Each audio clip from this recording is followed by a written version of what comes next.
Board exam ना बहुत tough होता है। साइंस के अंदर क्या क्या आ रहा है, ये मैथ्स के अंदर क्या क्या आ रहा है, ये कांटा लगा के 0 मार्क्स लगा देगा। फिर मैं तुम्हें कुछ ऐसी चीजें बता रहा हूँ which are must to do.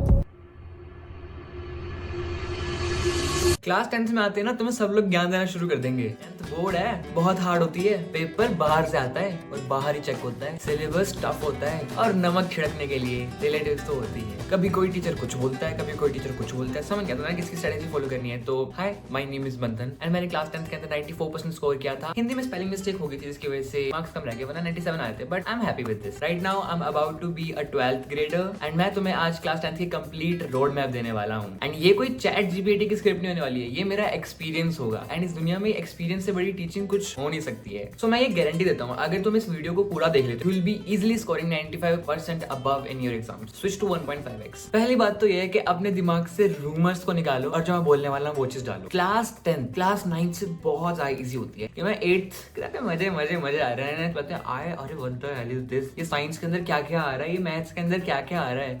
एकदम इन्होंने वक्त बदल दिया, जज्बात बदल दिए, जिंदगी बदल दी। 9th से 10th तो it is very easy, because जो तुम 9th के अंदर पढ़ोगे वही तुम 10th के अंदर अप्लाई करोगे। जो बोलते हैं 10th बहुत हार्ड होती है, उसको पहले तो धक्का मार के निकालो अपनी जिंदगी से। तुम जब खुद जाओगे ना क्लास 10 के अभी तो मैंने जो क्लास 10 स्टार्ट होने वाली, तुम्हें खुद फील हो जाएगा कि ओके यार दिस इज नॉट हार्ड। कुछ चैप्टर होते हैं चिंदी पिंदी जो तुम्हें थोड़ा टफ लग सकते हैं, मेजोरिटी जो होती है वो सारा कुछ कर लेते हैं, because everything is easy in class 10। दूसरी चीज, अपने दिमाग से ये वाला रूमर निकाल दो कि बोर्ड एग्जाम ना बहुत टफ होता है, ये वो बाहर चेकिंग होती है, स्ट्रिक्ट होती है, ये वो बोर्ड एग्जाम एक एवरेज बच्चे के पॉइंट ऑफ व्यू को ध्यान में रखकर बनाया जाता है। एंड रही बात के बोर्ड के एग्जाम बाहर चेक होते हैं एंड वो टीचर कुछ भी मतलब अगर गुस्सा आया तो मैं पेपर को देख के वो काटा वाटा मतलब 0 मार्क्स वगैरह, मतलब ऑब्वियसली ऐसा होता है बहुत बार। बट रही बात अगर तुम एक डिसेंट सा पेपर लिख के आते हो तो ऐसा कुछ नहीं होने वाला है गुस्से में आके कांटा लगा के 0 मार्क्स लगा देगा, फिर कम मार्क्स लगाएगा, है ना। ऐसा नहीं होता, स्ट्रिक्ट मार्किंग नहीं होती पहली बात तो। देखो क्योंकि एक टीचर के पास बहुत बंडल्स होते हैं एंड उन बंडल को अगर उनको एक टाइम लिमिट दी जाती है, उन टाइम लिमिट के अंदर ही उनको चेक करना होता है। एंड अगर वो हर एक पेपर पे एकदम स्ट्रिक्ट चेकिंग करेंगे तो तुम्हें लगता है कि वो कंप्लीट कर पाएंगे अपना ये टास्क। तो स्ट्रिक्ट चेकिंग तो बिल्कुल नहीं होती है और इसलिए यहाँ पर एग्जाम प्रेजेंटेशन काफी काम आए थे, जो कि तुम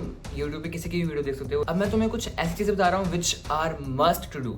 पहली चीज, नोट्स खुद बनाने। तुमने बहुत लोगों से सुन लिया होगा कि नोट्स खुद बनाने चाहिए, ये वो। सबसे पहली बात तो नोट्स तुम्हें समझ नहीं आता ना कि बनाने कैसे हैं, बुक्स को देख के नहीं बनाते। नोट्स तुम्हारे लेक्चर के अंदर जो भी टीचर बोर्ड के ऊपर लिख रहा है तुम्हें वो तो लिखना होता है, कुछ भी अपनी लैंग्वेज के अंदर समझाने के लिए अपने आप को लिख देना। डजंट मैटर कि तुमने 9 से नोट्स बनाना शुरू किया है कि नहीं किया, लेकिन तुम्हें नोट्स बनाने ही पड़ेंगे। मैंने खुद क्लास 10 से नोट्स बनाना शुरू किया था एंड अभी 11th में आके मेरे को नोट्स में कुछ ज्यादा प्रॉब्लम नहीं हुई। सेकंड थिंग, अगर तुम्हें कुछ समझ नहीं आ रहा है या फिर तुम्हें कुछ बोरिंग लग रहा है, कुछ पॉइंट तक तुम्हारी गलती होगी, लेकिन कह सकते हैं कि मोस्ट प्रोबेबली उस पॉइंट पे उस टीचर की गलती होगी जो उस तरह से पढ़ा रहा है जो तुम्हें नहीं जच रहा है। तो बहुत इंपॉर्टेंट रहता है कि तुम्हें एक अच्छा टीचर मिले। तो तुम्हें एक अच्छे टीचर की रिक्वायरमेंट होती है एंड स्कूल के टीचर्स पे तो हम कंप्लीटली रिलाई नहीं कर पाते हैं। नो डाउट के स्कूल के अंदर कुछ टीचर एक्स्ट्राऑर्डिनरी होते हैं बट सारे तो नहीं होते हैं। तो क्लास 10th के अंदर मैंने उड़ान बैच लिया था and trust me it was my best decision ever, because यही फाउंडेशन की क्लासेस होती है जो तुम्हें क्लास 11th एंड 12th के अंदर सपोर्ट करती है। मेरा 9th का बेस स्ट्रॉन्ग नहीं था तो I faced in class 11th like bio के अंदर आई वाज लाइक व्हाट। मुझे सिंपल इतना भी नहीं पता था कि इन अ सेल कौन कौन सी जो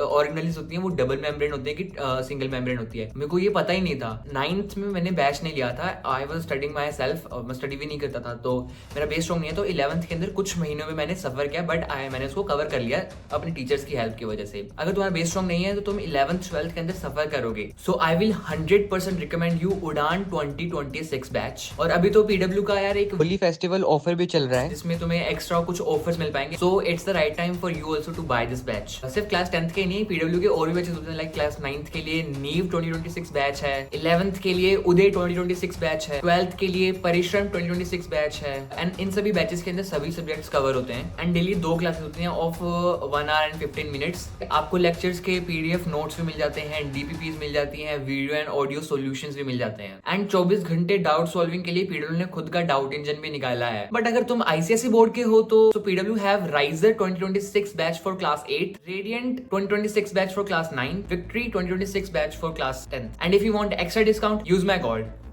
भैया रेफरेंस बुक कौन सी लें हम? तो मैं यार पहली बात तो यार आजकल के बच्चे भूल चुके हैं रेफरेंस बुक का यूजेज क्या, हम यूज क्यों करते हैं। रेफरेंस बुक हम एनसीईआरटी की उस लाइन को समझने के लिए करते हैं जो कि हमें एनसीईआरटी रीडिंग के अंदर समझ नहीं आई। But if you have such a fabulous teacher and faculty, तुम्हें लगता है कि तुम्हें रेफरेंस बुक की जरूरत पड़ने वाली है, भैया इसका मतलब एनसीईआरटी करनी है, बुक्स को चाहिए ही नहीं हमें, है ना? नहीं बुक्स तुम्हें चाहिए बट नॉट रेफरेंस बुक। तुम्हें चाहिए क्वेश्चन प्रैक्टिस के लिए बुक। तुम कोई भी ब्रांड के या फिर इंस्टीट्यूट के मॉड्यूल्स यूज कर सकते हो, ऑनलाइन क्वेश्चन से रेफरेंस ले सकते हो, डीबीपीस तो है ही तुम्हारे पास सॉल्व करने के लिए, एंड तुम कोई भी ब्रांड के पीवाईक्यू यूज कर सकते हो। बट लिसन, पीवाईक्यू तुम्हें उसी दिन नहीं करने होते, पीवाईक्यू चैप्टर कंप्लीट होने के बाद करने होते हैं। भैया पढ़ना कैसे ये बता दो, बाकी सारी चीज तो होती रहेंगी। देखो नंबर ऑफ आवर्स,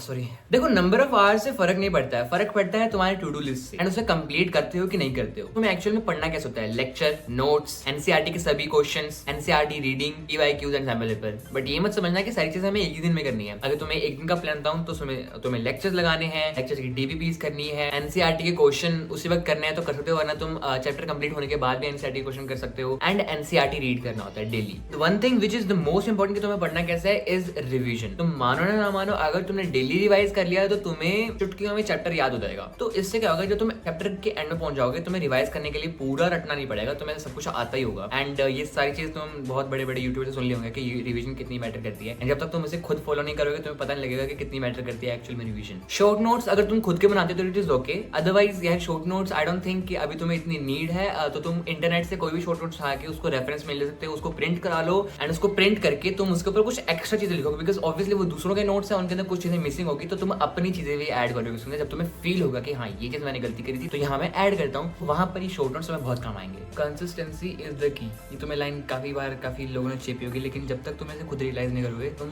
ये लाइन किसी और पे इंप्लीमेंट नहीं कर पाओगे। कंसिस्टेंसी मैंने फील करी है कैसी होती है, उससे रिजल्ट्स क्या आते हैं, तो जब ना हो तो कैसा लगता है। ਹੱਸਦੇ ਚਿਹਰਿਆਂ ਦਾ ਮਤਲਬ ਇਹ ਨਹੀਂ ਹੁੰਦਾ ਕਿ ਉਹਨਾਂ ਨੂੰ ਕਦੇ ਕੋਈ ਤਕਲੀਫ ਨਹੀਂ ਹੁੰਦੀ, ਉਹਦਾ ਮਤਲਬ ਇਹ ਹੁੰਦਾ ਕਿ ਇਹਨਾਂ ਨੂੰ ਤਕਲੀਫਾਂ ਨਾਲ ਡੀਲ ਕਰਨਾ ਹੁੰਦਾ। बिल्कुल सही। एंड मैं ये नहीं कहूंगा कि यार मैं कह रहा हूँ कंसिस्टेंसी की है, तुम अभी से पढ़ना शुरू करो, आज रोज पढ़ो रोज पढ़ो रोज पढ़ो। तुम थोड़े मजे लेकर चलो क्लास 10th के अंदर, जब तुम्हें खुद फील होगा कि ओके जब मैं कंसिस्टेंट था तो ये हो रहा था, जब मैं नहीं कंसिस्टेंट था ये हो रहा था। तो क्या पता तुम्हें क्लास 10th के अंदर रियलाइज भी ना हो, क्लास 11th के अंदर आके तुम्हें रियलाइज हो कि ओके क्लास 10th के अंदर कुछ ऐसे पार्ट से हमें कंसिस्टेंट था और ये रिजल्ट आ रहे थे, तब जाकर तुम भी एक सीनियर बनकर अपने जूनियर्स को ये बोलोगे कंसिस्टेंसी इज द की। बाकी यार that's it for today's video, I hope you like it.